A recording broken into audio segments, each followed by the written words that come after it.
Charito afternoon po mga kabiyaya, tayong lahat ay tumayo. Yan, alam ko po na iisa po tayo ng layunin, damdamin ng pagpunta rito. Walang iba, kundi magpasalamat, magpuri, at tumanggap ng mabiyayang salita ng Diyos. Amen? Pero bago ang lahat, huwag kalimutang pagpalain ng bawat isa. Batiin ang katabi ng 2 thumbs up. You are Charito. We are blessed and highly favored by God. Amen? Isn't God good? And all the time, God is good. Kaya naman po sa oras na ito, sa pamamagitan po ng papuring awitin, ay pwede nating ideklara at sabihin sa lahat ang kabutihan ng Diyos, ang biyaya ng Diyos, at ang tinapos sa gawa ng Panginoong Yesus sa krus ng Kalbaryo. Amen? Lahat ng ito ay dahil lang sa kanyang biyaya at para sa kanyang kapurihan. Palakpakan natin ang ating buhay at dakilang Diyos. It's worship time. Sumigaw ng papuri para sa Panginoon. Mula sa aming puso, aming ihahayag, dakilang Diyos. Ang nais ko'y magpasalamat sa ating Diyos. Ang nais ko'y magpuri, itaas ang ngalan ni Jesus. Ang nais ko'y magpasalamat. Sabihin natin mula sa ating puso, Diyos, ang nais ko'y magpuri, itaas ang ngalan ni Jesus. Palakpakan natin ang ating dakilang Diyos. Palakpak natin ang ating mga kamay. Umindak sa presensya ng Diyos. Salamat.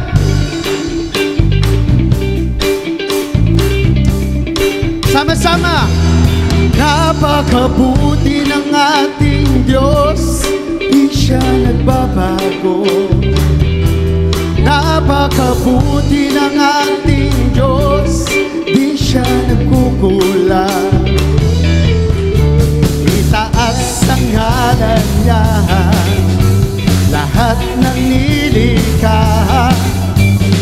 Napakabuti nga ng ating Diyos. Isa pa!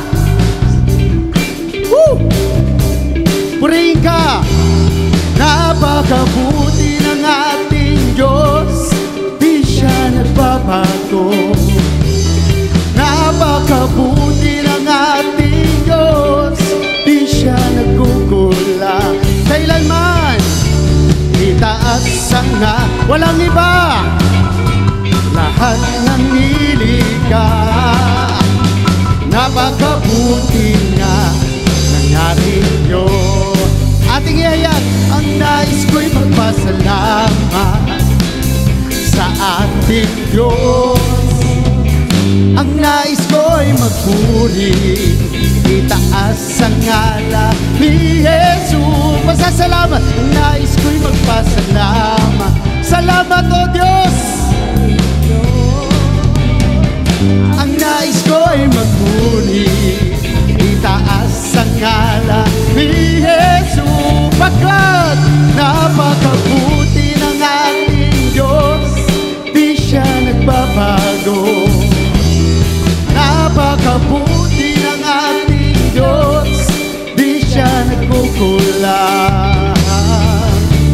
Itaas ang ngalan niya, lahat ng nilikha. Napakabuti nga ng ating Diyos. Tanggapin mo ang aming pasasalamat. Ang nais ko'y magpasalamat sa ating Diyos. Ang nais ko'y magpuri, itaas ang ngalan ni Jesus. Isa pa, umidak. Nais ko'y magpasalamat sa ating Diyos. Ang nais ko'y magpuri, itaas ang ngalan ni Jesus. Napakabuti ng ating Diyos, di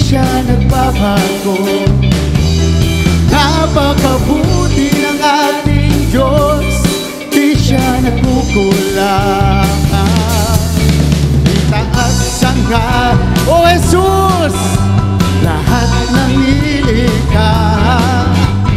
Napakabuti nga ng ating Diyos. Napakabuti ng ating Diyos, di siya nagbabago. Napakabuti ng ating Diyos, di siya nagkukulang. Itaas ang ngalan niya, lahat ng nilikha. Napakabuti nga ng ating Diyos. Sama-sama natin itaas. Itaas ang ngalan, walang iba. Lahat ng nilikha. Napakabuti nga ng ating Diyos. Itaas ang ngalan niya, lahat ng nilikha. Napakabuti nga, napakabuti nga, napakabuti nga ng ating Diyos.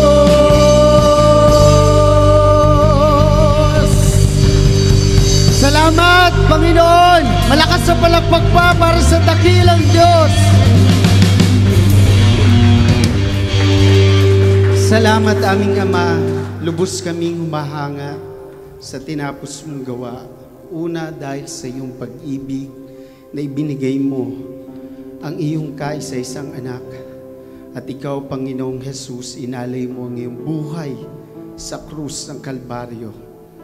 At wala na pong hihigit pa, walang makapapantay, at wala nang hihigit pa sa ginawa mo, Panginoon. Salamat. Amin na lang pong tinatamasa ang resulta ng krus. Salamat, dakilang Diyos. Kaya naman narito kami, walang hanggang papuri at pasasalamat ang aming iniaalay sa iyo, Panginoon. Purihin ka, O Diyos. Sambahin ang iyong dakilang pangalan.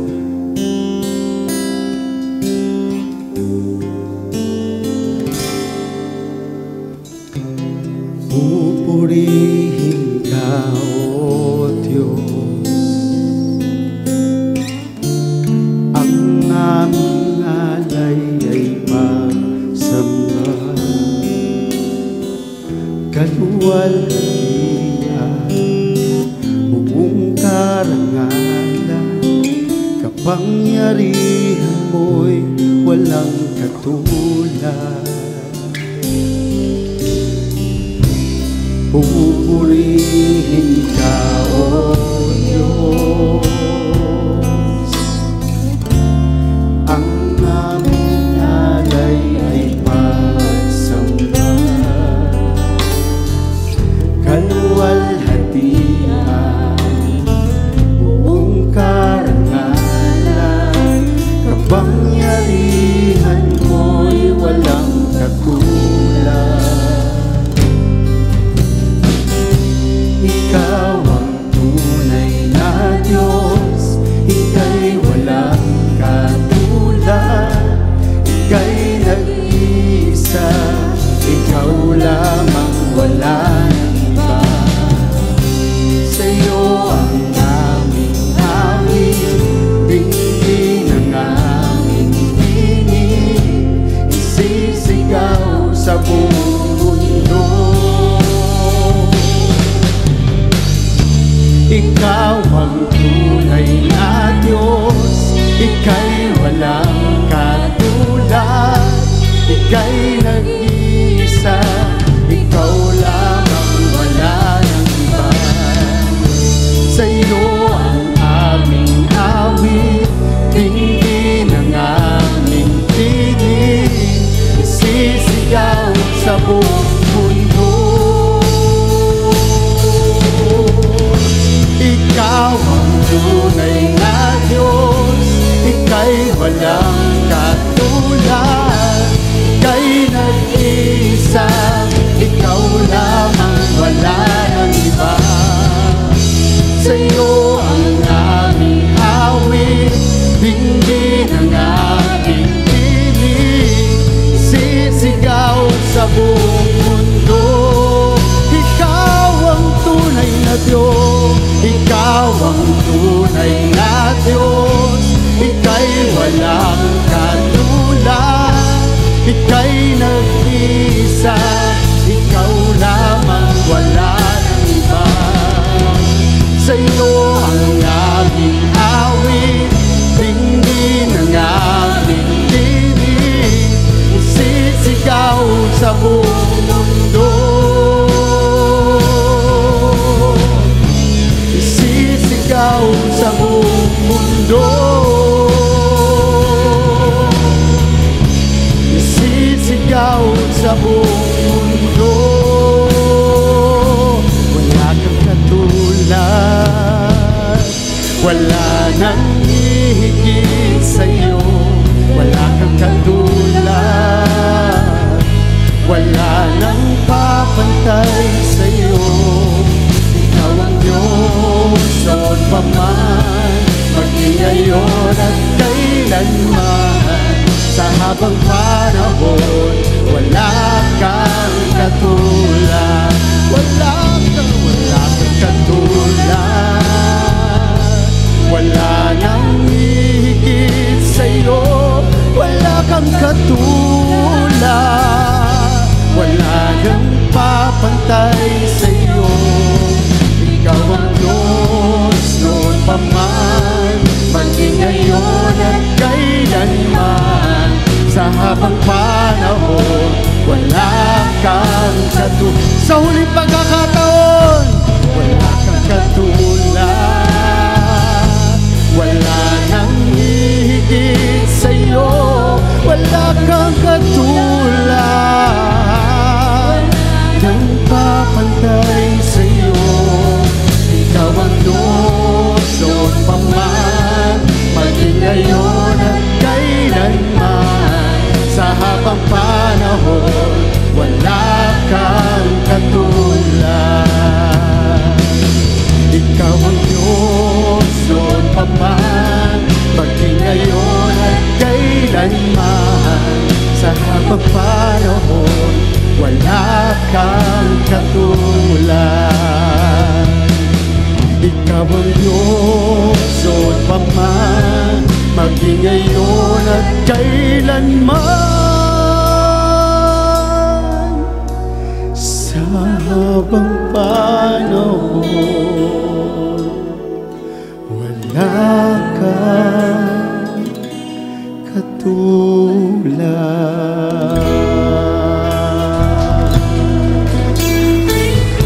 Oh, wala kang katulad.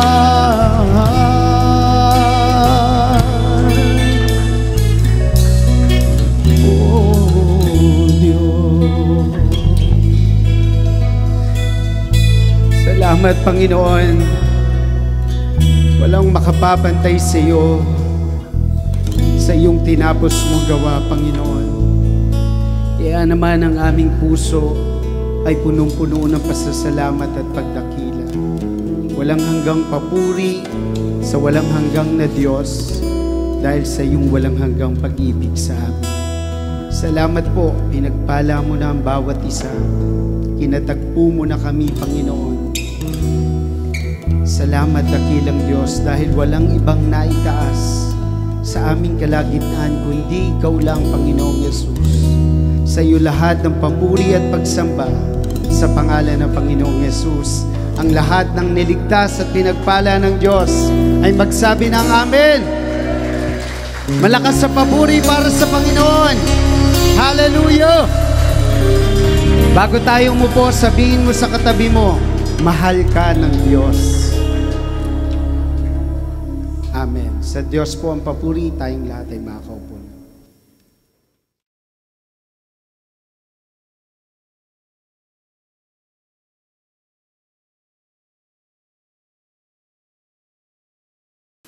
Praise the Lord. Let's give the Lord a clap of praise. Come on, clap your hands to the Lord. Everybody shout, praise the Lord. Everybody shout, praise the Lord. Let's give the Lord a clap of praise. Amen. Come on, clap your hands. Thank you, Jesus. Pakibati po ang katabi ng 2 thumbs up. You are Charito, blessed and highly favored of God. Do you believe that? Amen. Do you always believe that? Amen. Come on, everybody say, I am Charito. I am Charito. I am blessed and highly favored. I am blessed and highly favored. I am a child of God. I am a child of God. Isang malakas sa clap offering para kay Lord. Thank you, Jesus. How are you today?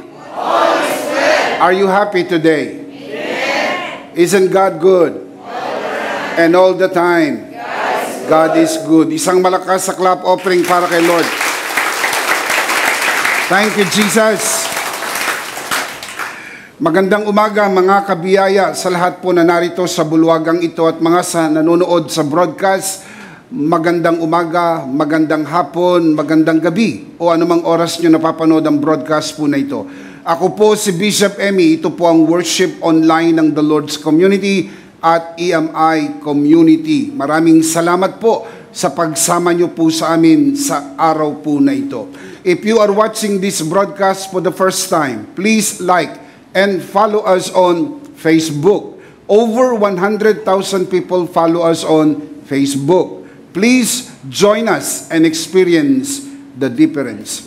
When you follow us on Facebook, don't forget to click the Zippers button and turn on your notification. And if not asking too much, and I know it's not, please subscribe to EMI channel at YouTube.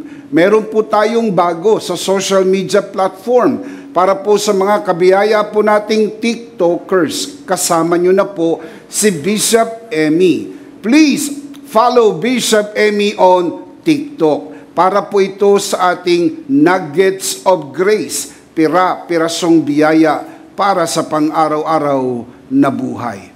Siyempre, paminsan-minsan, meron ding paro-paro G. Paminsan-minsan, pampagaang lang ng buhay. Alam po ninyo, sa taas ng presyo ng asukal, ay kailangan manatiling matamis ang buhay natin sa biyaya ng ating Panginoon. Hallelujah! Thank you, Jesus! So, paminsan-minsan, meron po niyan. Kung meron lang akong time ngayon, bibigyan ko kayo ng sample. Pero dahil press on time po tayo, next time na lang. Para po sa mga kabiyaya po natin na nanonood sa broadcast na ito, maraming salamat po sa pagsama nyo po sa amin sa araw na ito. Please prepare your communion elements because at the end of this message, we will together do a Holy Communion. Sama-sama at sabay-sabay po nating idideklara ang bisa at kapangyarihan ng tinapos na gawa ni Kristo sa krus ng Kalbaryo. Ang katas ng ubas ay simbolo ng kanyang banal na dugo. Sa pamagitan po nito ang ating makasalanan ay pinatawad na. Ang ostya ay simbolo ng kanyang bugbog na katawan. Sa pamagitan po nito ang ating mga sakit ay pinagaling na. Katulad ng nasusulat, sa kanyang mga sugat, tayo'y magaling na. And if you are sick in your body and you are watching this broadcast, let me just assure you that you are not watching this by accident. This is by God's divine appointment. And if you are sick in your body, today is your healing day. Can we say that together? Today is your healing day. Can we say together, today is my healing day? Today is my healing day. One more time, out loud. Today is my healing day. I believe that with all of my heart. The Bible says, out of the abundance of the heart, the mouth speaks. Kaya binibigkas natin ang pinaniniwalaan ng ating puso. Napakahalaga naman na bigkasin kung ano ang iyong pinaniniwalaan dahil ipinangako ng Diyos, anumang narinig kong sinabi ninyo, siya kung gagawin sa inyo. Kaya pag binigkas po natin na tayo po ay pinagaling na ng Panginoon, ito nga po ang ginawa na ng Panginoon para sa atin. If you believe that, say amen. Let's give the Lord a clap of praise for that. Hallelujah. Thank you, Jesus. Let me also encourage you to worship the Lord with your offering. As it is written, honor the Lord with your wealth. Proverbs chapter 3, verse 9. At the latter part of this broadcast, we will let you know how you can easily give your offering. Palagi ko po itong sinasabi sa inyo mga kabiyaya. Sana hindi po kayo napapagod ito marinig dahil kung ako ang tatanungin po ninyo, hindi po ako napapagod palaging ipaalala ito sa inyo na ang pagbibigay sa gawain ng Panginoon ay hindi po pagbibigay ng kontribusyon, hindi po pagbibigay ng donasyon, hindi po pagbibigay ng ayuda, lalo tigit, hindi po pagbibigay ng limos. Ang pagbibigay sa gawain ng Panginoon ay isang pagsamba. Genesis 22 tells us that giving is worship unto the Lord. That is why we ask you, we're talking to you, you who are watching this broadcast. That is why we ask you to worship the Lord with your offering. The truth is, you are not just watching a broadcast. You're worshiping the Lord with us, and giving is an integral part of your worship. The Apostle Paul writes, each man should give what he has decided in his heart to give, not reluctantly or under compulsion, for God loves a cheerful giver. 2 Corinthians chapter 9, verse 7. Palaging tandaan mga kabiyaya, walang maliit na halaga na hindi makakatulong. Lahat ng halaga, maliit man o malaki, ay mahalaga at makakatulong. Ang pagbibigay sa gawain ng Panginoon ay dapat bukal sa puso, kusang loob, at hindi napipilitan. Just to say this from our hearts here at EMI, thank you for giving to the Lord. Thank you for joining us online. Thank you for watching. Thank you also for inviting your friends and sharing this grace-filled and life-changing broadcast. Much, much appreciated. Before we dive into the pool of spiritual learning today, just to let you know, tuwing merong broadcast, palagi pong may mga bagong nanonood sa atin. Kaya may mga sinasabi si Bishop Emmy na maaring palagi nyo nang naririnig. Pero ito ay sinasabi ni Bishop Emmy alang-alang po sa mga baguhan, mga new viewers ng ating broadcast. Bago nagkaroon ng pandemya, taong 2020, we have 6 services here at EMI. 6 a.m., 8 a.m., 10 a.m., 3 p.m., 5 p.m., and 7 p.m. Over 1,000 people come here in a given Sunday to worship the Lord. Alam nyo naman ang istorya, mga kabiyaya. Nagkaroon ng pandemya, naapektuhan ang buong mundo. Naapektuhan din po ang mga simbahang lokal. Ang mabuting balita ay ito.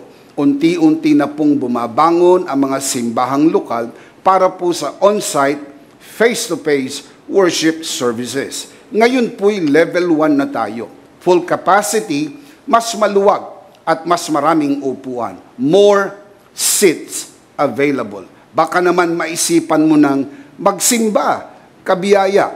Malugod ka naming inaanyayahan na bumalik sa mga pagtitipon, on-site, face-to-face worship services. And if you are near our worship center here at the very entrance of NLEX, Valenzuela exit, Paso de Blas, Valenzuela City, we would like to extend this invitation to you. Come, join us in one of our 4 services here at EMI, 6 a.m., 8 a.m., 10 a.m., and 3 p.m.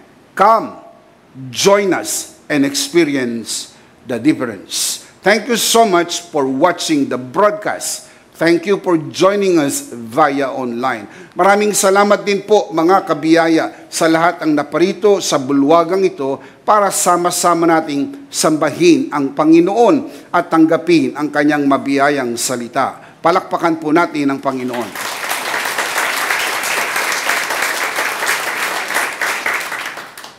We are going to continue our series on the Bible Explains Part 58. Today, we are going to talk about the rational giving. the reason for grace-based giving. Sa wikang Pilipino, ang makatuwirang pagbibigay ayon sa biyaya. Alam po ninyo na maraming mga pang-aabuso na ginagawa ang iba, lalo na sa larangan po ng relihiyon, sa usapin ng pagbibigay. Kaya kinakailangan po nating tignan ang mayamang salita ng Diyos at matutunan po natin hindi lang ang basta makapagbigay, kundi makapagbigay ng wasto, makapagbigay ng husto ayon sa biyaya ng Panginoon. This is what we're going to talk about today, the rational giving. Let's commit this first to the Lord. Tayo po'y manalangin. Our dearest Father in heaven, we are so very thankful for how you have guided us today. Thank you so much for the wonderful time of praise and worship. Thank you that you inhabit the praises of your people. It is always with great joy and delight to come here and worship you and receive your word. We commit to you this learning time. As we always do and even as we always pray, everything that will be said and done only for your glory and for the blessing of everyone. This we pray, Father, only in the name of your Son, our Lord and Savior, Jesus Christ, by the power of the Holy Spirit. And everybody would just simply say, Amen. Palakpakan si Lord. Amen. Amen. As obvious as it can be, kung merong rational giving, siyempre merong irrational giving. Kaya nga pag-uusapan po natin, rational, makatuwirang pagbibigay, dahil meron din pong hindi makatuwirang pagbibigay. There are two kinds of giving. Number one is what is known as law giving. Give that you may be blessed. Magbigay para ikaw ay pagpalain. Yan pong kaisipan po na yan ay nakasalalay sa iyong gawa. Kailangan mong magbigay upang ikaw ay pagpalain. Ang tawag po dyan, law giving. Isang uri ng pagbibigay base po sa kautusan. Law-based giving. Isang pagbibigay na hinahango po nila mula sa lumang kasunduan at ito'y dinadala sa bagong tipan, sa bagong kasunduan at hindi umaayon sa tinapos na gawa ng ating Panginoong Hesukristo. Ang pangalawa naman ay ang tinatawag na grace-based giving. Ito naman po ang klase ng pagbibigay ayon po sa bagong kasunduan, ayon sa tinapos na gawa ni Kristo at ayon sa mayamang biyaya ng Diyos. Ang kaisipan pong ito'y nagsasabi, give because you are blessed. Magbigay dahil ikaw ay pinagpala na. Ang tanong ko po, talaga bang pinagpala na? Can you say amen? Totoo po bang pinagpala ka na ng Panginoon? Dahil kung ikaw ay pinagpala na, natural na sa iyo ang pagbibigay. Hindi ka kinakailangan pilitin, hindi kinakailangan pigain, hindi kinakailangan takutin, sapagkat normal po ang magbigay sa tao pong pinagpala. Ano po bang nauuna? Inhale o exhale? Ang tagal niyong pinag-isipan. Bibigyan ko kayo ng isa pang pagkakataon. Pag nagkamali kayo dito, closing prayer na tayo. Ano ang nauna? Inhale o exhale? Inhale. Sa makatwid, kaya ka nakaka-exhale dahil meron kang inhale. Sa makatwid, unang pinagpala ka ng Diyos. Hindi ka po nagbibigay para pagpalain. Kaya ka nakapabibigay sapagkat ikaw mismo ay pinagpala na. Ang pagpapala po natin na hindi premyo ng ating pagbibigay. Ang pagpapala po natin ay regalo ng tinapos na gawa ni Kristo sa krus ng Kalbaryo. Shout amen. Come on, give Him praise for that. Hallelujah. Ibig sabihin, kung ikaw ay na kay Kristo, ikaw ay pinagpala na. Can you say amen? Amen. Blessed be the God and Father of our Lord Jesus, who has blessed us with every spiritual blessing in heavenly places in Christ. Do you believe that you are blessed? Yes. Come on, let's say that together. I am blessed. I am blessed. I am blessed and highly favored. I am blessed and highly favored. I am Charito. Let's give the Lord a clap of praise. Hallelujah. Magagawa po natin ang magbigay sapagkat nasa atin ang biyaya ng Panginoon. Sabi ni Apostol Pablo, ang biyaya ng Diyos ang gumagawa sa atin kung paano nakakagawa tayo sapagkat ang biyaya mismo ang gumagawa sa atin. I am what I am by the grace of God. I work harder than all of them, yet not I, but the grace of God that was and that is within me. Can you say amen? Amen. So keep in mind that you are blessed. Pinagpala ka na. Pero hindi ka po pinagpala para maging timba ng pagpapala. Ikaw ay pinagpala para maging daluyan ng pagpapala. Tandaan po natin mga kapatid, hindi niya lang po pinupuno ang ating mga lalagyan. Pinapaapaw niya ang ating mga lalagyan. The Bible says, my cup overflows. Remember? Psalms 23 verse 5. So hindi ka timba, ikaw ay daluyan ng pagpapala. Naalala ko po ang Dead Sea. Ang tubig ng Dead Sea ay nanggagaling po sa Sea of Galilee. Tumatawid po ito sa Jordan River, papunta po ito sa Dead Sea. Wala pong outlet ang Dead Sea. Yan po ang pinakamababang bahagi sa buong mundo, the lowest part of the earth. Sabi po ng mga dalubhasa, ito'y may sukat na 430.5 meters below sea level. At ito po ang lowest part of the earth, wala na po siyang dadaluyan ng tubig. Ang tanging outlet lang po ng Dead Sea ay ang tinatawag na natural evaporation. Ibig sabihin, nag-evaporate lang, kaya ho nababawasan ng tubig. Pero without evaporation, mga kapatid, hindi po mababawasan ang tubig ng Dead Sea. Masyadong maalat po ang tubig ng Dead Sea. Ang kanya pong salinity ay 34%. At ito po ay mas mataas ng 10 beses sa salinity ng ordinaryong tubig ng dagat. Kaya kung magkaroon kayo ng opportunity na pumunta dito at makita po ang Dead Sea at tumambog sa Dead Sea, hindi ka lulubog. Lulutang ka dahil napakataas po ng kanyang salinity. I said that to say this, na ang Dead Sea ay tumatanggap ng pagpapala galing po sa Sea of Galilee. Dumadaan po sa Jordan River pero wala siyang binibigyan ng pagpapala. Yan po ang larawan ng Dead Sea.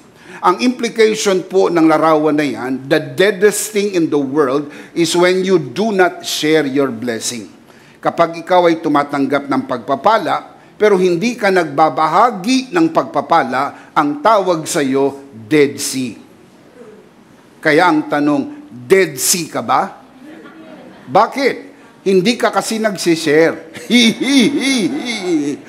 Kaya yung mga hindi nagsishare ay Dead Sea. Kaya tignan mong itsura, parang dead. Walking dead, living dead, pero dead. Kasi nami-miss out nila ang saya ng pag-share. Remember, it is more blessed to give than to receive. There is so much joy in giving. Can you say amen? Amen. Mami-miss mo yung saya ng pagbibigay. Blessed, more blessed. Mas mapalad ang magbigay kaysa tumanggap. Yung word na blessed from the Greek word makarios, happy, jubilantly happy, very happy. Kaya kung hindi ka nagbibigay, nami-miss out mo yung saya. Akala mo mas masaya ka dahil mas marami kang hawak. Hindi. Subukan mong mag-share, mas masaya ang magbahagi ng pagpapala na bigay ng Panginoon. Come on, give Him praise. Under grace, why should we give? Sa ilalim ng biyaya, bakit po kailangan magbigay? Kung malinaw na sa isip natin na hindi tayo nagbibigay para pagpalain, ano pang natitirang reason and motivation to give? Dahil doon sa mga mixture churches, yun po ang kanilang kampanya, yun ang kanilang tono, magbigay para pagpalain. At kapag hindi nagbigay, hindi pagpapalain. Kaya ang tingin po nila sa pagbibigay ay susi ng pagpapala, kaya ginagawa nila ang Diyos na paluwagan. Marami na ako naibigay, Lord, ikaw naman, Lord, Lord, bumawi ka, 2 taong pandemya, sobra to, Lord, ikaw naman ang bumawi, bigyan mo naman kami. Nakalimutan niya na kaya ka nakasurvive ng 2 taon sa gitna ng pandemya dahil hindi ka pinabayaan ng ating Panginoon. He has provided well. He sustained everything that you need. Can you say amen? Amen. So allow me to share with you, my dear brothers and sisters, grace-based reasons why we should give. At least, bagay na bagay ito sa ating nasa ilalim ng biyaya. Can you say amen? Amen. So I will be sharing with you 4, not just reasons, but grace-based reasons. Number one,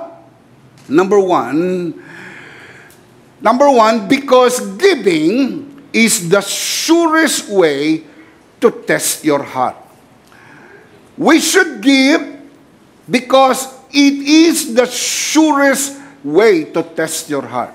Hindi po kailangan testingin ng Panginoon ang puso natin para malaman ng Diyos ang puso natin. Hindi po. Kailangan matest ang puso natin para malaman natin ang puso natin. Walang problema sa Diyos. Alam niya na ang full capacity mo. Alam niya ang condition ng iyong heart. Pero ikaw, hindi mo alam. Sometimes na-underestimate mo at minsan na-overestimate mo. Until you test it, dun mo lang malaman, yun pala yung capacity mo to give. Kasi akala mo, nandun ka na sa level 5. Yung iba akala mo nasa level 7 ka na. Yung iba akala nasa level 10. Only to test, nandun pa lang siya sa level 2. So it is important to practice grace-based giving in order to test the real condition of your heart. Matthew 6:21. For where your treasure is, there your heart will be also. Pwede po bang matest ang puso? Yes. Look at the verse. For where your treasure is, there your heart will be also. We cannot change this. Our hearts will always be where our treasure is. Kaya ang tanong ay, where is your treasure? Hindi, where is your heart? You can easily find where your heart is. Because your heart will always be where your treasure is. Correct. Kaya minsan tinatanong, where is your heart? Wrong question. Where is your treasure? Kapag nalaman mo kung nasaan ang iyong kayamanan, doon mo rin makikita ang iyong puso. Sapagkat laging sumusunod ang puso kung nasaan ang kayamanan. Napansin nyo mga kapatid, kapag ang tao po ay maraming pera sa bag, laging ang mata ay nasa bag. Minsan magpapapicture. Ang sabi, iwan nyo muna yung bag ninyo, ibababa yung bag. Nagpapapicture pero doon nakatingin sa bag. Delikado naman, malingat ka ng konti, napicturan ka na wala naman yung bag mo. Dahil kung minsan may mga bag, mas mahal pa yung bag kesa doon sa laman ng bag. Kaya doon siya nakatingin sa bag. Hindi doon sa nagkokodak. Sapagkat nandun talaga ang isip ng tao. Kaya kung nandoon ang kayamanan, nandun din ang kanyang puso at kaisipan. Yun pong mga trabahante o empleyado na galing sa sweldo noong unang panahon, hindi na masyado ngayon. Dahil ngayon ang sweldo nasa ATM na. Pero noong unang panahon, ibinibigay yan sa opisina. So kung galing ka sa opisina, Galing ka sa pabrika, meron kang dalang pera, nasa wallet mo. O kaya galing ka sa ATM, nilagay mo yung pera sa wallet mo at nandito yung wallet mo sa likod. At sumakay ka ng MRT o LRT, hindi naman dito ang hawak eh. Dito ang hawak. Wala kang pakialam kung kaysa natutumba ka. O, ha? O natutumba ka, basta mahalaga hawak mo to. Dahil pag nalibang ka, nakahawak ka, magulat ka, wala ka ng wallet. Sapagkat, totoo yan. Kapag nasaan ang iyong kayamanan, nandun ang isip, nandun ang puso. So the question is, where is your treasure? Ang kayamanan mo ba ay nasa stock market? Siguradong nandun ang puso mo. Araw-araw mong tinitignan ang galaw ng stock market. Ang pera mo ba ay nasa asukal? Siguradong tinitignan mo ang presyo ng asukal. Tumaas ba? Uy, bumaba ba? Bumababa na ba? So, nasaan ang iyong pera? Nasaan ang iyong kayamanan? Nasa pamilya ba? Siguradong nandun ang iyong puso. Nasaan ang iyong kayamanan? Nasa simbahan ba? Siguradong nandun ang iyong puso. Kaya magtataka kayo, bakit mayroong mga pumupunta sa simbahan, wala doon ang puso nila. Sapagkat wala din doon ang kayamanan po nila. Sapagkat pag inilagay mo ang kayamanan mo sa simbahan, ang puso mo ay nasa simbahan. Pag nilagay mo ang kayamanan mo sa pamilya, ang puso mo ay nasa pamilya. Dahil ito'y prinsipyo na inilagay sa atin sa salita ng Diyos, for where your treasure is, there your heart will be also. Isipin nyo nga po, kung ang kayamanan mo ay nasa Diyos. Tatanungin ko kayo, nasaan ang iyong puso? Nasa Diyos. Kaya nga po, napakahalaga bantayan ang puso. Sapagkat baka ang puso nawawala na sa Diyos, sapagkat wala ang kayamanan mo sa Diyos. Proverbs 4:23, guard your heart with all diligence, for out of it are the issues of life. Napakahalaga na bantayan ang puso. Baka ito ay nagiging masyadong materialistic, masyado pong nakatuon sa material, nakatuon sa pinansyal. Hindi po ito mali. Pero kung ito na ang magiging sentro ng buhay mo, maling-mali na po. Sapagkat hindi lang po puro pera ang kailangan ng tao. Ang pera ay bahagi lang ng buhay ng tao. Hindi po ito ang buhay ng tao. Ang buhay natin ay ang Panginoon. Can you say amen? Palakpakan si Lord. Amen. Amen. The heart of the problem is the problem of the heart. Sapagkat maraming mga tao, ang kanilang puso, mga kapatid, ay sinakmal ng kayamanan. Kaya ang kanilang kayamanan, tinangay ang kanilang puso papalayo sa Panginoon. Kaya nga kinakailangan ng taong testingin ang kanyang puso. At ang pinakamagandang pantesting ng puso ay ang pagbibigay. 2 Corinthians 9:7, each man should give what he has decided in his heart to give, not reluctantly or under compulsion, for God loves a cheerful giver. Ano po ang nagpapasya sa pagbibigay? Puso. Hindi ang katabi mo, hindi ang asawa mo, hindi ang pangangailangan ninyo, hindi ang mga bayarin. Maraming mga tao binawasan ang kanilang pagbibigay sa Lord dahil marami silang bayarin. Marami silang mga binibili at gastusin. At tingin nila tila kakapusin sila sa project nila o tila kakapusin sila sa luho nila, so kinukuha nila yung perang dapat ay para sa Panginoon. The problem is, now you have seen your heart. Without condemnation, but at least you know the condition of your heart. Mahirap naman yung hindi mo alam ang kondisyon ng iyong puso. Baka nagpapanggap ka na committed ka, pero ang totoo, committed na ang isip mo. Baka nagpapanggap ka na mahal mo ang Panginoon, pero ang totoo, mas mahal mo ang iyong sarili. Kaya kailangan din testingin ang puso. At ang pinaka mabilis pinakamabisa at pinakasiguradong paraan ng pagtesting ng puso ay ang pagbibigay.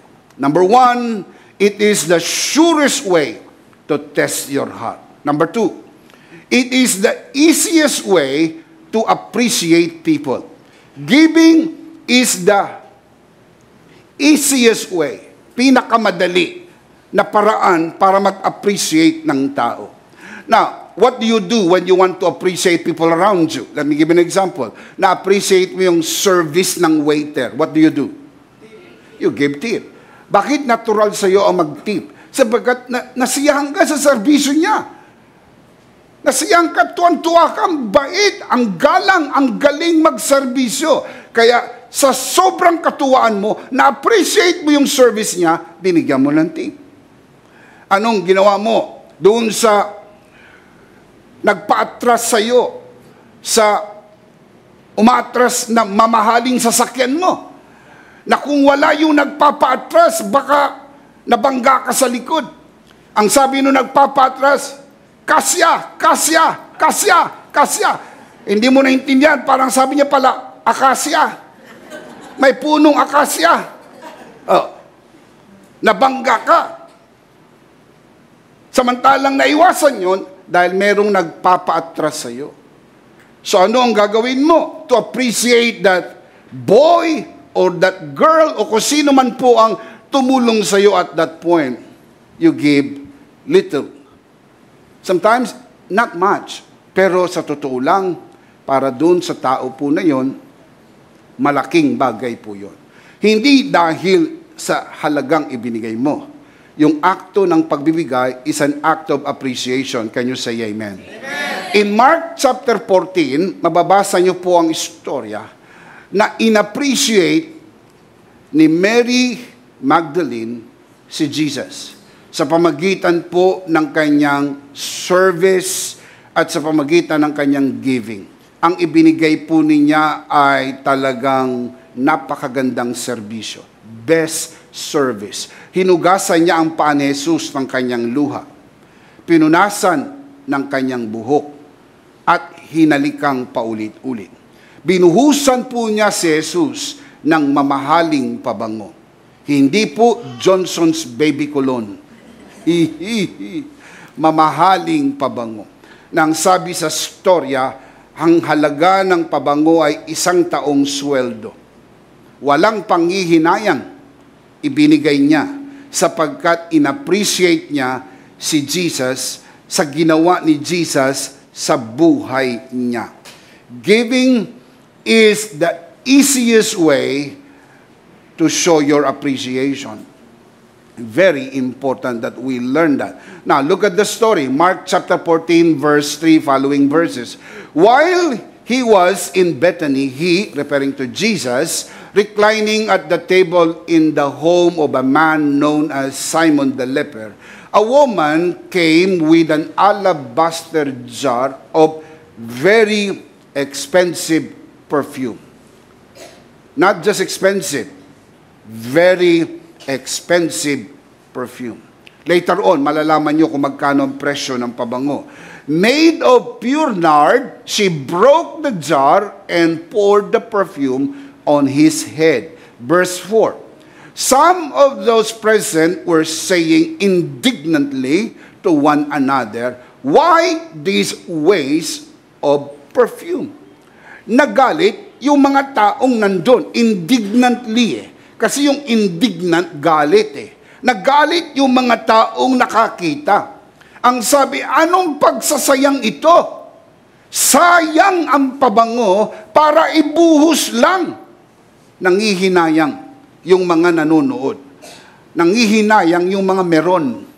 Mga nanonood lang, samantalang yung nagbibigay, walang panghihinayang. Verse 5. It could have been sold, referring to the perfume, it could have been sold for more than a year's wages. Madalas naririnig natin, ang pabango ay 1 taong sweldo. Not quite. Ang sabi, mahigit sa 1 taong sweldo. Sa makatwid, hindi lang 1 taong sweldo. More than a year's wages.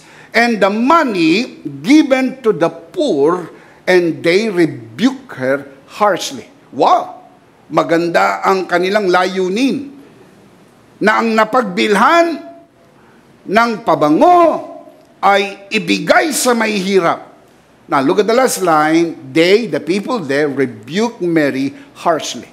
Kanila pong pinagwikaan, nilait, inalimura itong si Maria dahil sa pagsasayang ng mamahaling pabango na kanyang ibinigay at ibinuhos sa Panginoong Hesus.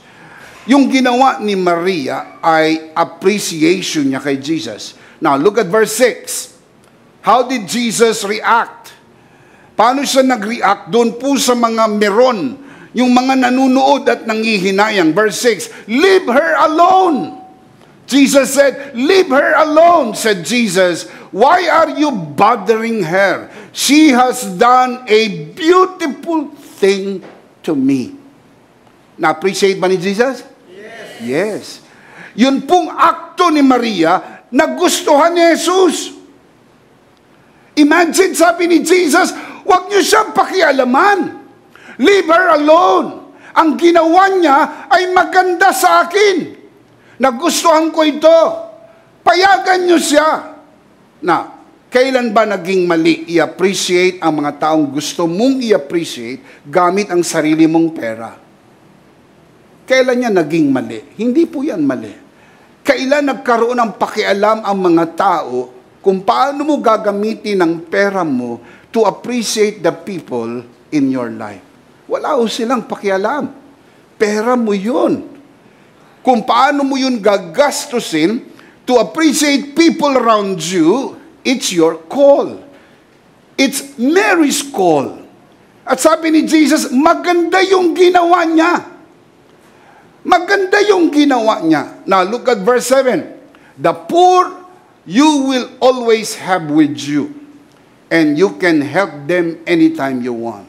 But you will not always have me. Kinakatwiran niyo ang mga mahihirap. Nasa inyong mga mahihirap sa buong buhay ninyo. Tulungan niyo ang mga mahihirap habang buhay. Pero ako, hindi niyo ko kasama habang buhay. Iba po ang ayuda sa appreciation. Ang ayuda, ibinibigay sa nangangailangan. Ang appreciation, ibinibigay kahit hindi niya kailangan. Kasi gusto mo lang siyang i-appreciate. Kasi minsan may mga nagsabi, ano ba ibibigay ko sa kanya? Nasa kanya ng lahat ng bagay. Na hindi mo siya bibigyan dahil may pangangailangan siya. Kasi kung bibigyan mo siya dahil may pangangailangan po siya, tinutulungan mo siya. Ang tawag diyan, ayuda. Binibigyan mo siya ng ayuda. Kasi nakita mo nahihirapan siya. Wala siyang makain, binibigyan mo siya ng pagkain. Wala siyang pera, binibigyan mo siya ng pera. Pero yung mga tao na iisipin natin, wala na sigurong pangangailangan. Pero gusto natin silang i-appreciate, we can also do that. In little way, even in a big way, or even in a way that you can simply express yourself. Tulad ng ginawa ni Maria. Tandaan po natin mga kabiyaya, walang panghihinayang na ibinigay po ni Maria ang mamahaling pabango, hindi tulong kay Jesus, kundi appreciation para kay Jesus. Can you say amen? Amen. So tanungin mo ang sarili mo, ano ba ang kontribusyon ng taong ito sa buhay ko?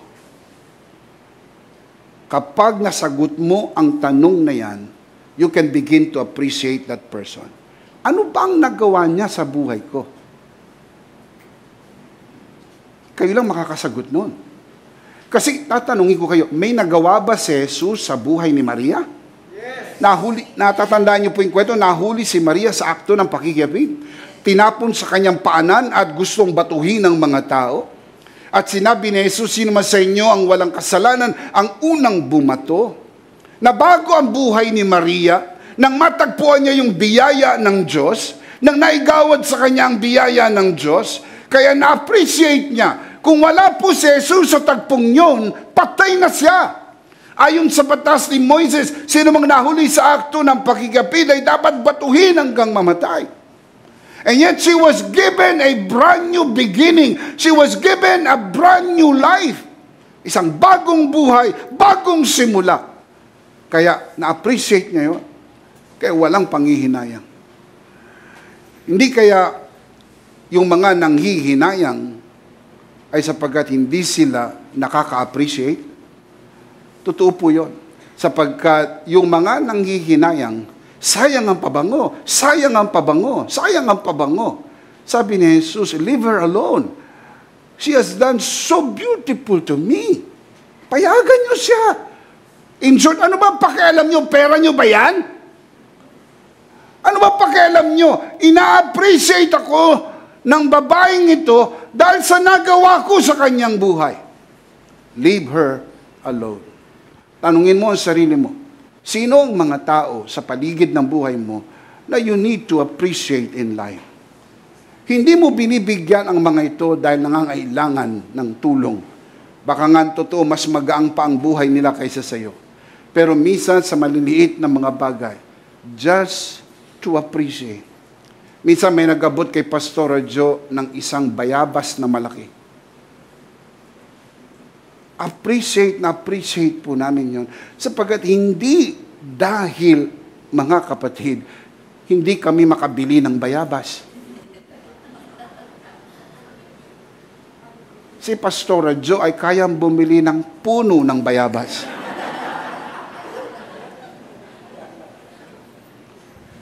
Tapos, pinicturan niya po yun, pinost niya, nagpapasalamat po siya. Hindi ko na pinatagal.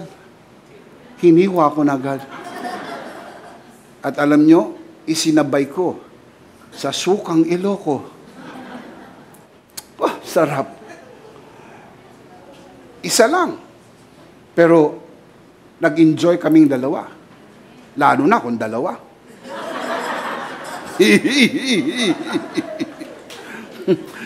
I am just letting you know, sa taong na-appreciate, little things means a lot. Hindi ko pinag-uusapan dito, mga kapatid, yung mamahalin, mga malalaking bagay. Maliit na bagay na pwede mong i-appreciate sa mga taong alam mo na nagiging pagpapala sa buhay ninyo. Ang membro ng inyong pamilya, mga kaibigan, kasama sa trabaho, o mga taong nakakasalamuha po ninyo na alam ninyo, ginagamit sila ng Diyos para maging daluyan ng pagpapala sa inyo. Baka gusto namang subukan ng puso mo at sabihin mo, gusto kong i-appreciate ang mga manggagawa ng Panginoon. Napapasalamat kami ni Pastor Joe sa mga taong nakaka-appreciate ng mga full-time workers sapagkat sila po'y naglilingkod sa Panginoon. Papasalamat kami ni Pastor Joe sa nakaka-appreciate po ng mga volunteers. We really appreciate that. Papasalamat kami ni Pastor Joe sa mga nakaka-appreciate po sa aming family. Kasi may mga tao na gusto lang kami dahil sa nagagawa namin. Pero may mga tao po na gusto kami hindi sa nagagawa namin, kundi gusto yung aming pamilya. Gusto kaming mag-asawa, hindi sa nagagawa, kundi they just want to appreciate us as we are. Kasi kung minsan sinasabi natin, na mga taong ito ay natutuwa lang dahil sa nagagawa mo. Not exactly. May mga tao ring natutuwa kahit wala ka pang nagagawa. Kasi sa totoo lang, pag hindi ka natutuwa sa tao, kahit anong gawin niya, hindi nakakatuwa. Lalo na kung meron siyang ginawang hindi maganda. Pero pag natutuwa ka sa tao, kung minsan meron siya nagagawang hindi maganda. Dahil tao rin lang naman sila, di ba? Pero napupunuan ng pag-ibig at pagmamahal dahil gusto mo yung tao. Did you understand? Na ganun po. Maraming salamat sa mga nakaka-appreciate, sa mga taong nagtatrabaho sa likod ng pulpito. Thank you so much. Salamat po sa mga nakaka-appreciate sa aming anak ni si Pastor Jam, na most of the time, hindi nyo po siya nakikita sa harap. Nakikita nyo siyang nagtatrabaho sa likod. Siya po ang in charge sa mga staff, nagtatrabaho. Minsan, nagtatrabaho kahit gabi na, kahit madaling araw. Yung pong napapanood yung broadcast. Salamat po sa mga nagtatrabaho sa likod ng camera, sa mga volunteers at mga people behind the scene.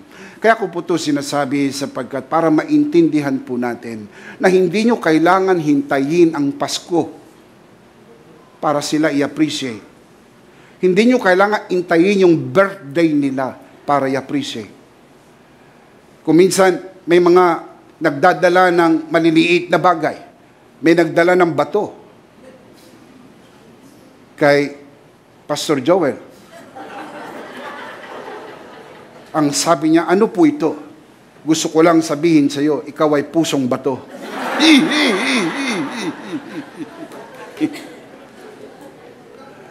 Yung nagdala pala noon, kursunada siya. Kaya lang, ang kursunada niya ay iba. Napakasakit, Kuya Eddie. Pero learn to appreciate people around you. Can you say amen? Look at verse 8. Mark 14:8. She did what she could. She poured perfume on my body beforehand to prepare for my burial. Napakahalaga ng statement na yon. Beforehand to prepare my burial. Appreciate the people around you while they're still alive, not when they are dead. Maraming tao bumabawi, patay na yung tao. Ang mahal ng bulaklak na ibinigay mo, pero patay na siya. Pero noong buhay siya, hindi mo ito naipadama sa kanya. Pag mag-a-appreciate po kayo, huwag niyong antaying patay na. Mas mararamdaman niya kung buhay pa siya. Pwede naman itong mamahaling pabango, i-reserva ito. Pag patay na si Jesus, di ba? Pero ibinigay niya, buhay pa si Jesus. Para ma-appreciate.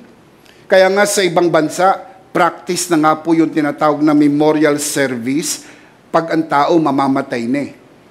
Hindi ho pagpatay na. Nakaupo yung mamamatay na, alam na mamamatay na, at naririnig niya yung sinasabi ng magagandang tao. Kaysa yung nagsasalita ka ng maganda, hindi na niya naririnig dahil nandun na siya sa kabaong. Ang nakakarinig na lang ay yung manugang. So learn to appreciate people while they're still alive. Na ang pinag-uusapan natin, hindi ho malaking pera, hindi po mamahaling gamit. No. Ang pinag-uusapan natin, maliliit na mga bagay, pero nangungusap sa mga taong na-appreciate mo. Can you say amen? Tandaan natin, mga kapatid, it is not the amount, it is the thought that counts. Look at verse 9. I tell you the truth. Wherever the gospel is preached throughout the world, what she has done will be told in memory of her. Now listen, your act of appreciation will go a very long way. Even when you are in the grave, your memory remains. Isipin mo yung wala ka na, pinag-uusapan ka pa. Nababanggit pa yung nagawa mo.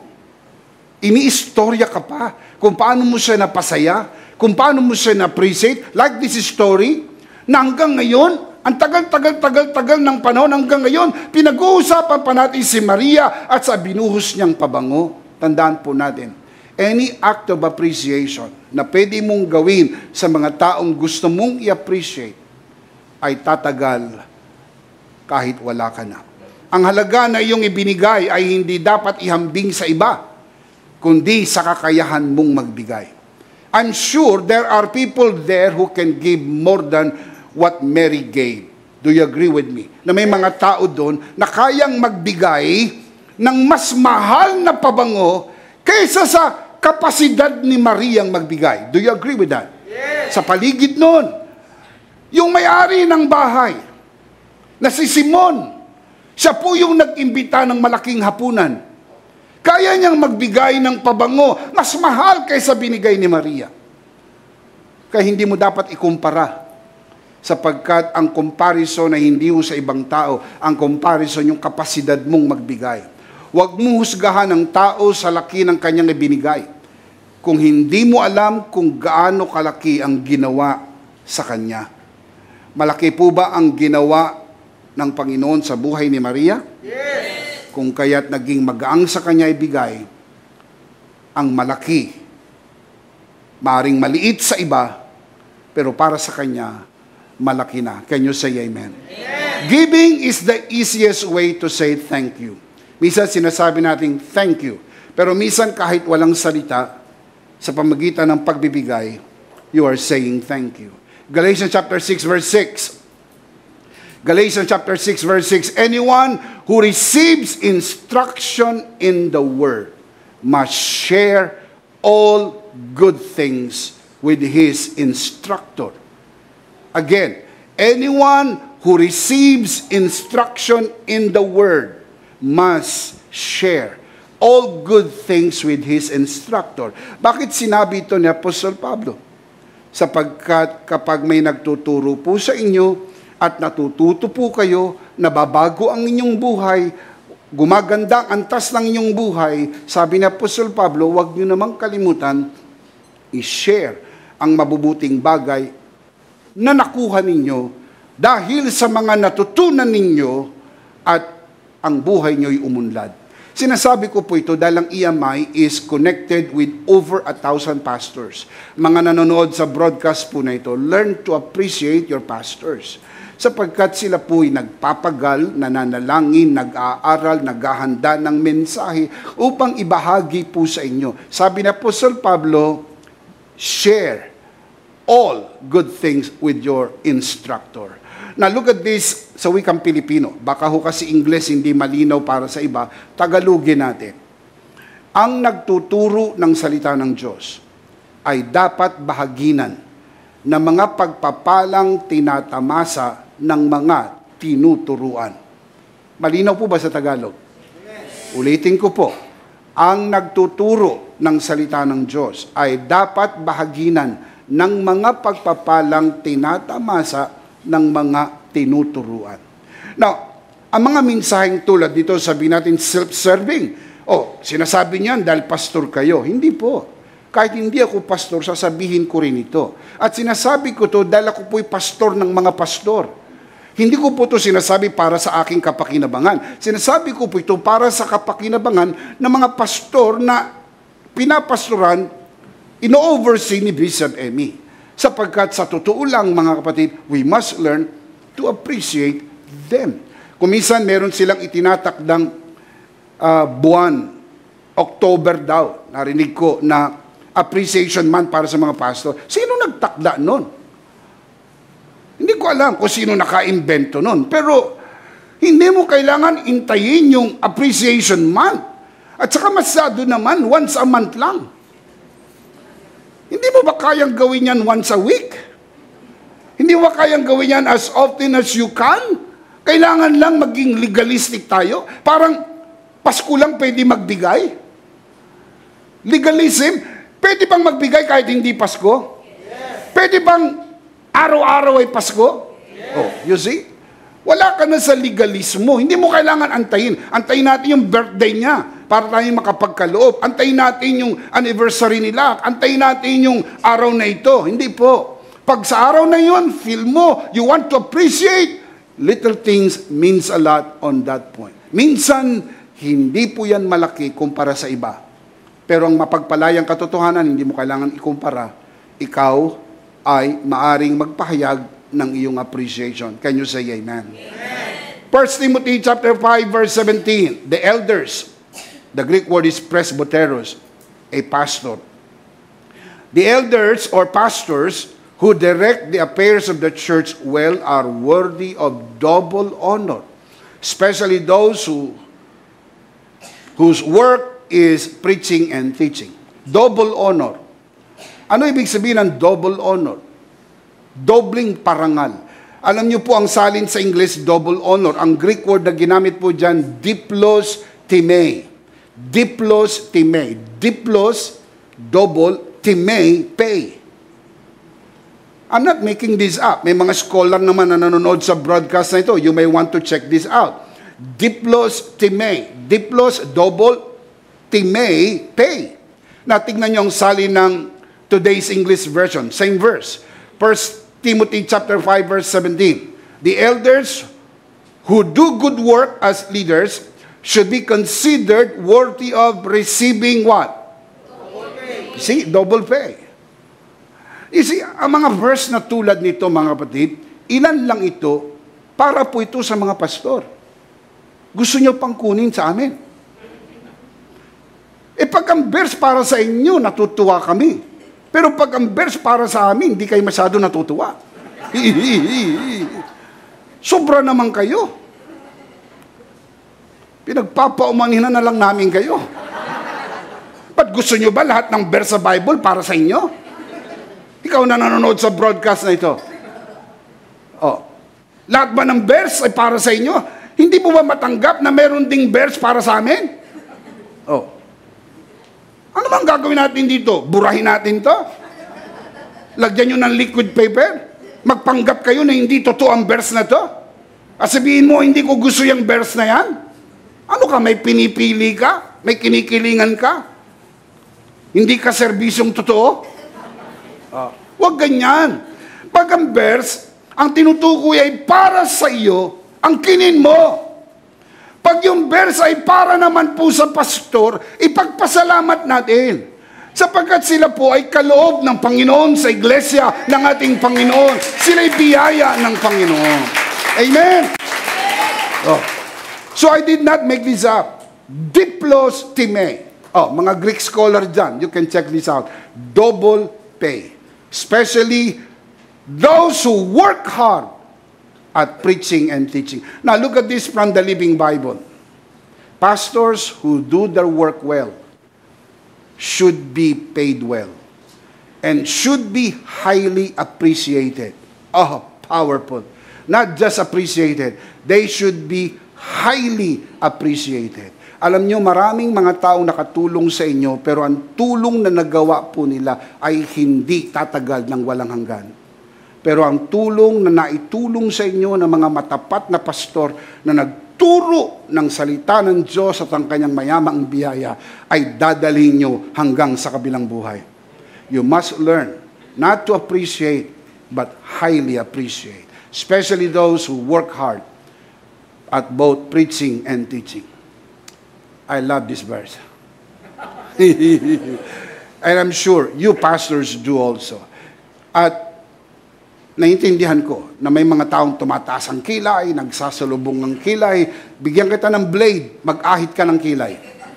Pero hindi mo kayang baguhin ang salita ng Diyos. Kahit sino po na tumayo sa likod ng pulpito. Kaya lang po ko very confident, ituro ko po ito sa inyo sapagkat si Bishop Emmy po ay nag-oversee ng mahigit 1,000 pastor.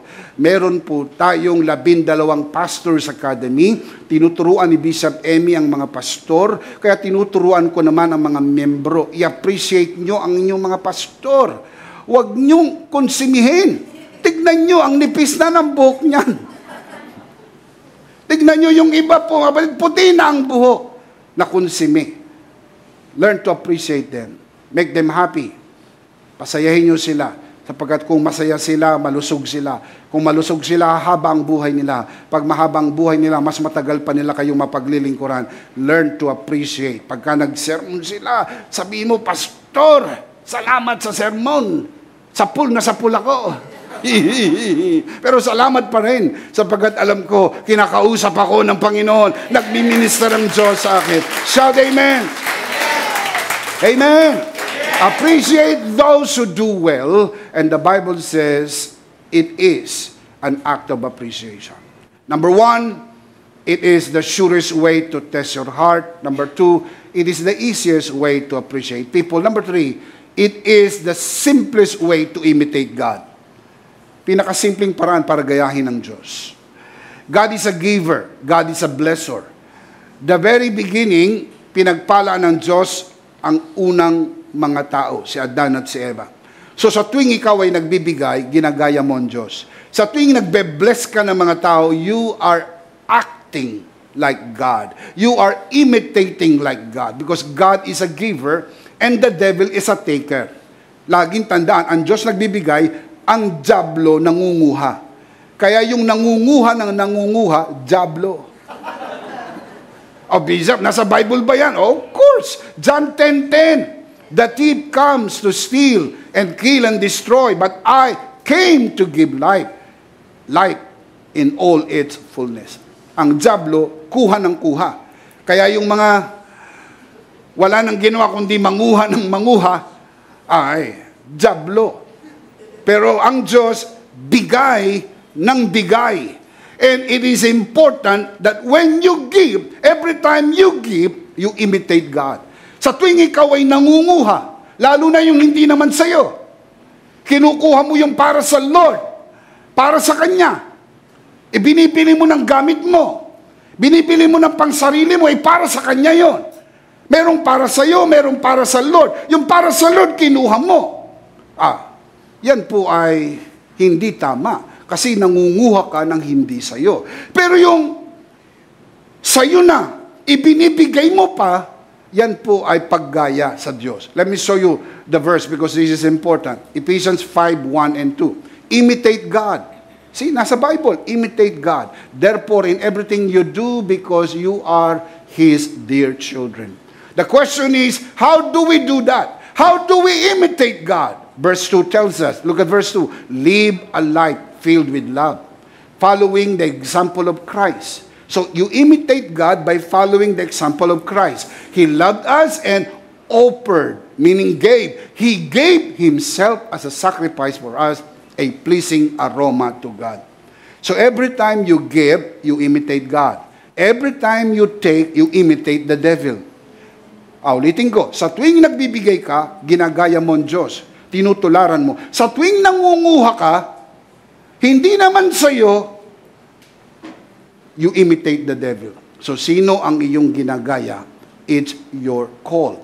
Imitate God in everything that we do. Lahat ng gagawin natin. Pero ang pinaka-simple, pinaka-madaling pamamaraan ay ang pagbibigay.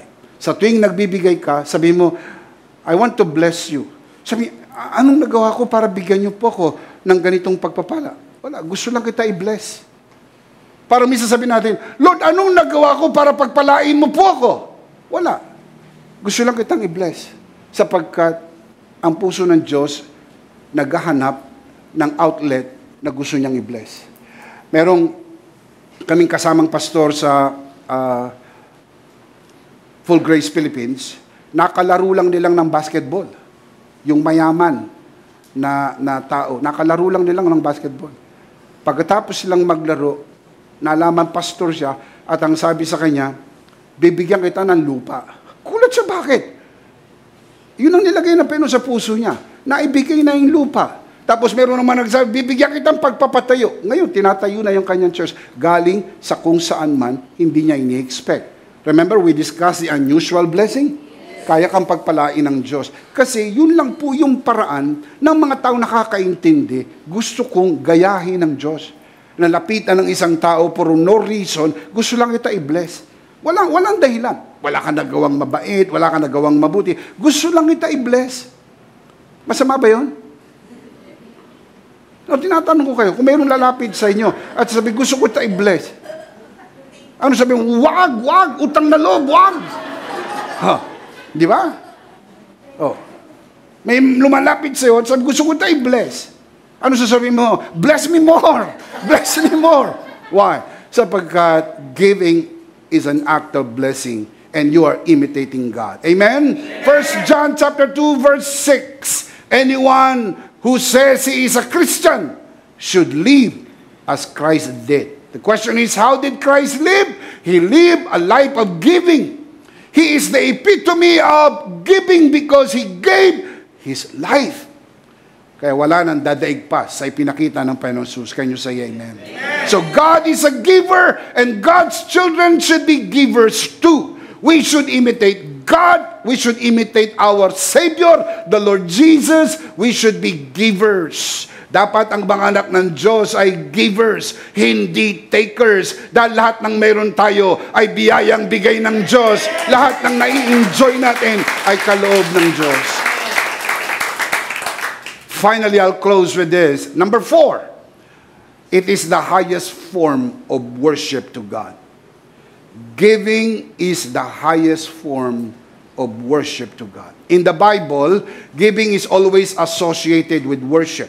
In the Old Testament, people do that. And also in the New Testament. That is why the Apostle Paul reminds the believers to come to the church and bring their offerings proportionate with how the Lord has blessed them. Yung laki at liit ng iyong ipinagkakaloob sa Panginoon ay depende sa sukat na kung paano ka pinagpala ng Diyos noong linggo na yon. Kaya pagpunta mo sa church, dala mo para ihandog sa Panginoon ang pagpapalang ipinagpala sa iyo ng Panginoon. Can you say amen? Giving is not part of worship. I want to say that again. Giving is not part of worship. Giving is worship. The very act of it is worship.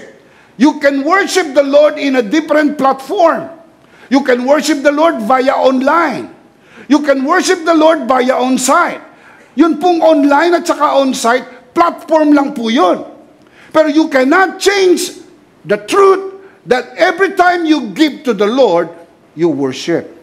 Kaya lagi namin sinasabi, di ba? You are not just watching a broadcast. You are worshiping the Lord with us. Dapat nandito kayo eh. Pero pinasyahan yung huwag pumunta sa on-site. So kayo ay nasa online. And it's okay. I'm not judging you. I'm not even condemning you. Ang Diyos na lang ang nakakaunawa. Ang Diyos ang nakakaintindi kung ang iyong dahilan ay katanggap-tanggap. Pero hindi ka namin inuhusgahan. Kung ang decision mo mag-worship ka online, ang decision mo mag-worship ka on-site, you cannot change the fact that every time you give, you worship the Lord. Can you say amen? Amen. So when you watch the broadcast and you did not give, you just watch the broadcast and you did not worship. I want to say that very clear. Nanood ka lang ng broadcast. Hindi ka sumamba. Dahil ang pagsamba ay hindi lang po yung panonood ng broadcast. Ang pagsamba, kasama doon yung ating pagkakaloob. Kasama doon yung pagsamba, kasama doon yung ating pagkakaloob. Can you say amen? Amen. Genesis chapter 22 verse 3. Early the next morning, Abraham got up, saddled his donkey. He took with him 2 of his servants and his son Isaac.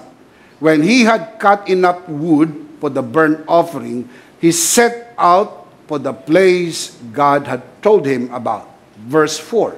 On the 3rd day, Abraham looked up and saw the place in the distance. Verse 5. Look at verse 5. He said to his servants, "Stay here with the donkey while I and the boy go over there on top of the mountain. We will worship and then we will come back to you." Alam yung storya. Anong gagawin ni Abraham sa ibabaw ng bundok ng Moriah? Ihahandog niya si Isaac. Pero tinawag ito ni Abraham na worship. Every time you give your offering, you are worshiping God. Kaya sinasabi ko sa inyo, hindi kayo nagbibigay ng ayuda. Hindi kayo nagbibigay ng contribution. Hindi kayo nagbibigay ng tulong. Hindi yung contribution. Hindi tayo nangungulekta ng contribution. Hindi po ito weekly dues.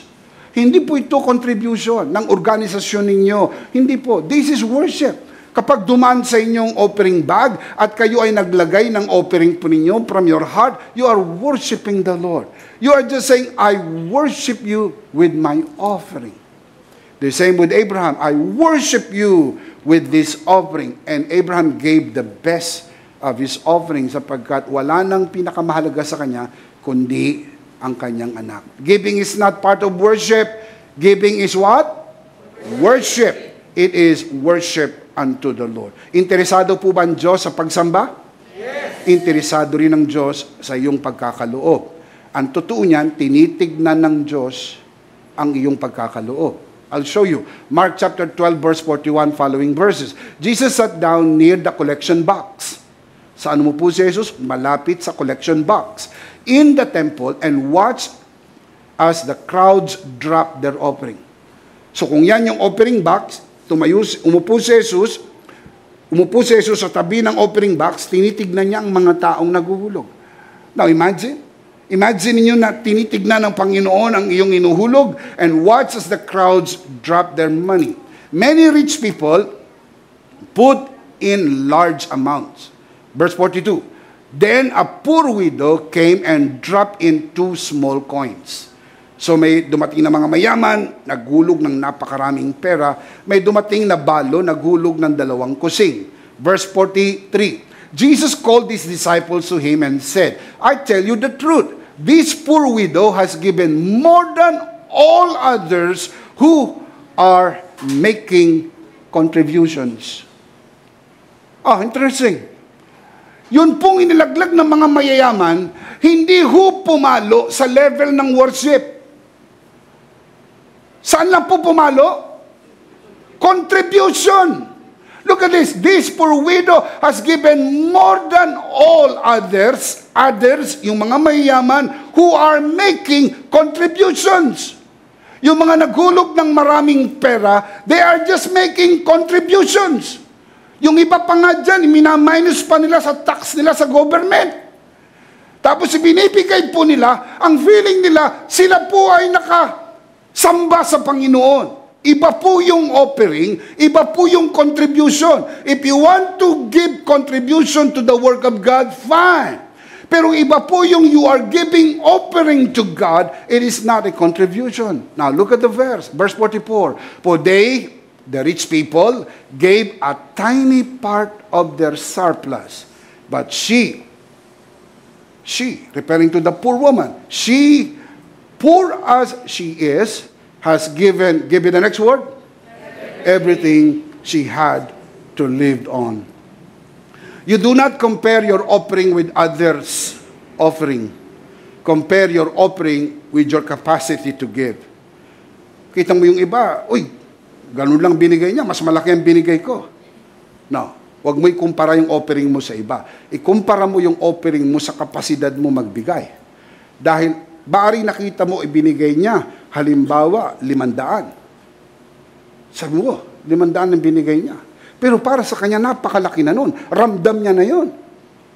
Pero yung iba, nagbigay ng 1,000, pero hindi niya maramdaman. So, hindi kayo pares ng kapasidad. Maaring sabihin natin, yung iba, binigay lang 100. Pero hindi mo alam, baka yun na yung pinakapera niya sa wallet niya, ibinigay niyang lahat. Pero kung nagbigay ka ng 1,000, pero meron pang 50,000 doon sa iyong wallet. Sa mga tuwid, malaki ang comparison kung amount ang pag-uusapan. Kaya hindi patas, ikukumpara ang amount.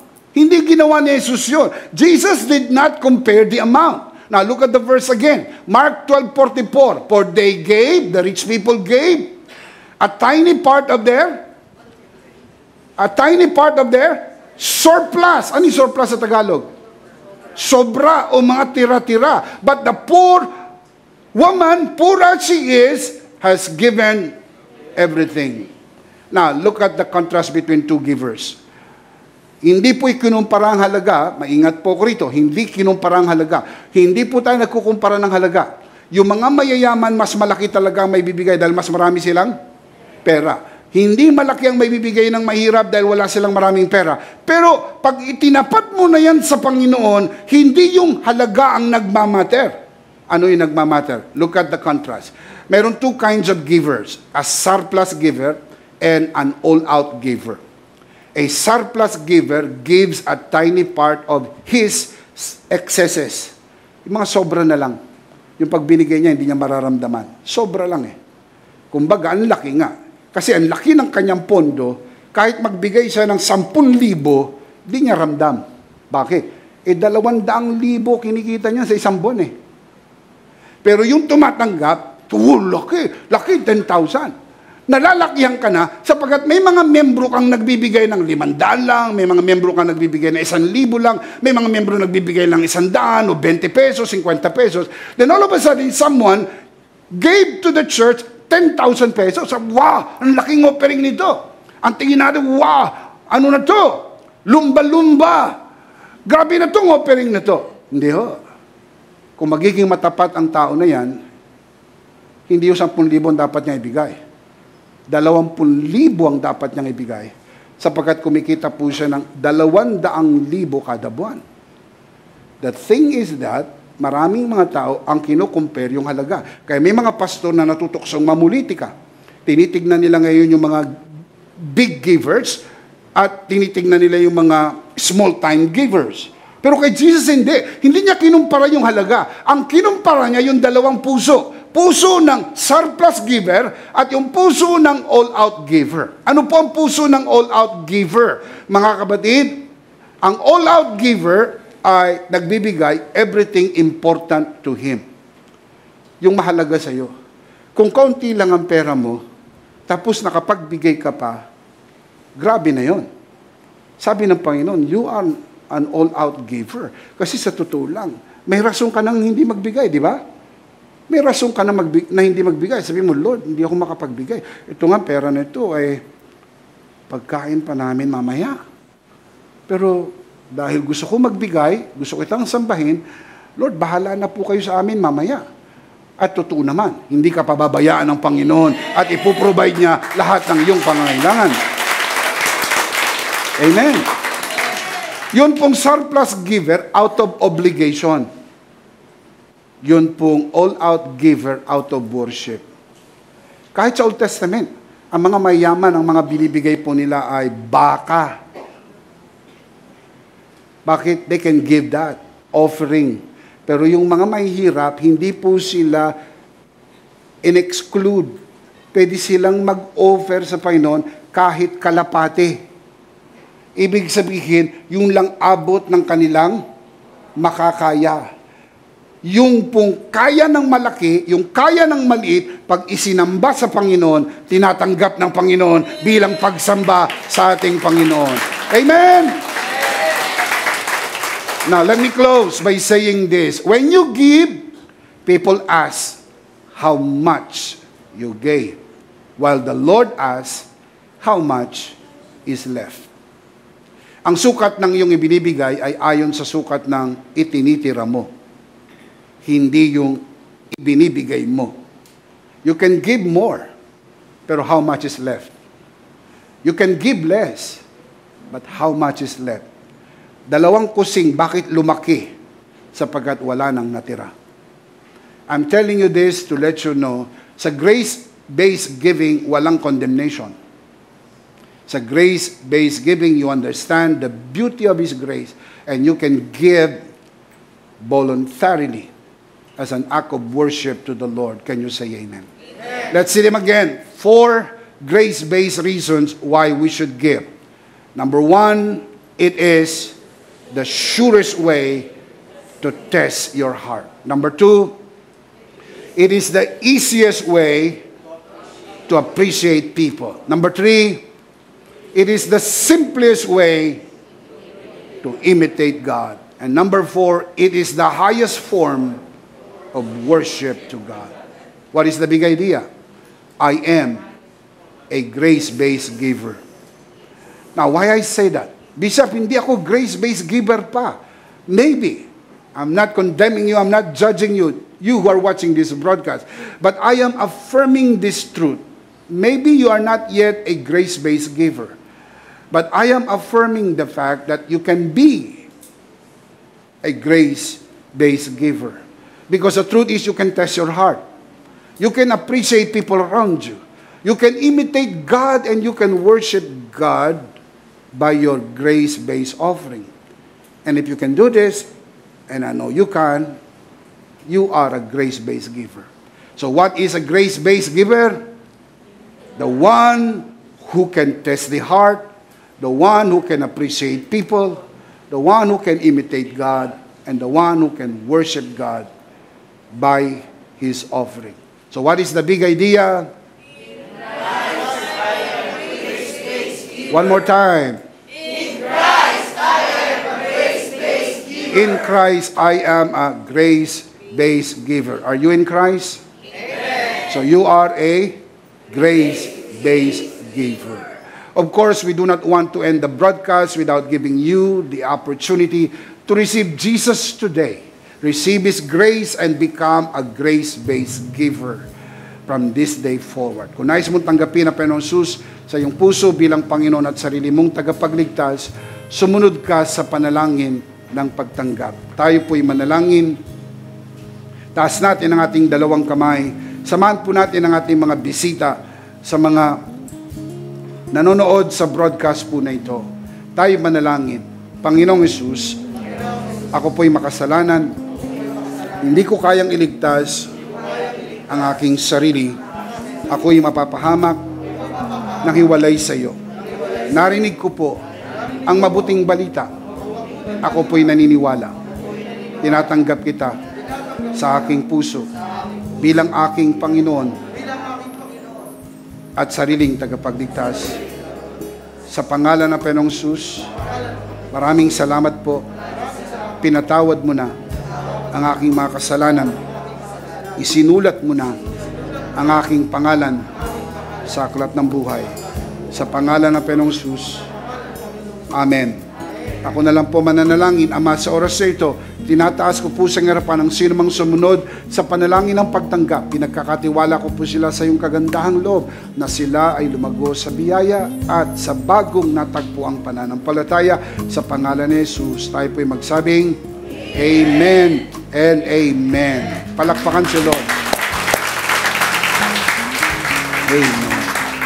Tayo po'y dumako sa gawain ng banal na komunyon.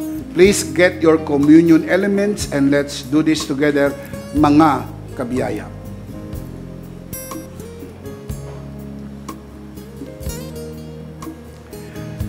Let's do this together, mga kabiyaya. Ito ang aral na tinanggap ko sa Panginoon at ngayon naman ay binibigay ko sa inyo. Nang gabing siya'y pagkanuloy dumampot siya ng tinapay, kanyang pinagpira-piraso at kanyang sinabi, ito ang aking katawan na pinagpira-piraso dahil sa inyo. Gawin niyo to bilang pag-alaala sa akin. Sabay-sabay po natin gawin.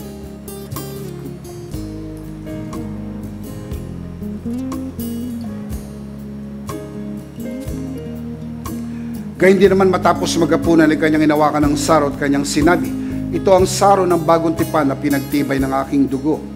Gawin niyo to bilang pag-alaala sa akin. Sabay-sabay natin gawin. Ate po'y taas ang ating pong dalawang kamay at sumunod po tayo sa panalangin ito. Aming Ama, maraming salamat po sa aming Panginoong Hesukristo. Panginoong Hesukristo, maraming salamat po sa iyong banal na dugo na iyong itinigis sa krus ng Kalbaryo. Dahil po dito, lahat ng aming kasalanan ay iyon ang pinatawad. Maraming salamat po sa iyong katawan na nabugbog at nasugatan.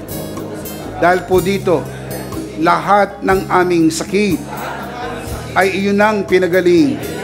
Gaya ng nasusulat sa iyong mga sugat, ako'y magaling na. Ako'y naniniwala. Ako'y magaling na. Aking idinideklara. Ako'y magaling na. Ako'y malusog, malakas, masigla, pinagpala, pinaburan, at mabubuhay ng mahaba. Sa pangalan ni Jesus, maraming salamat po, Banal na Espiritu, sa iyong kapahayagan, sa mensahe ng biyaya, sa pangalan ng Panginoong Jesus. Amen. Amen. Give Him praise. Hallelujah.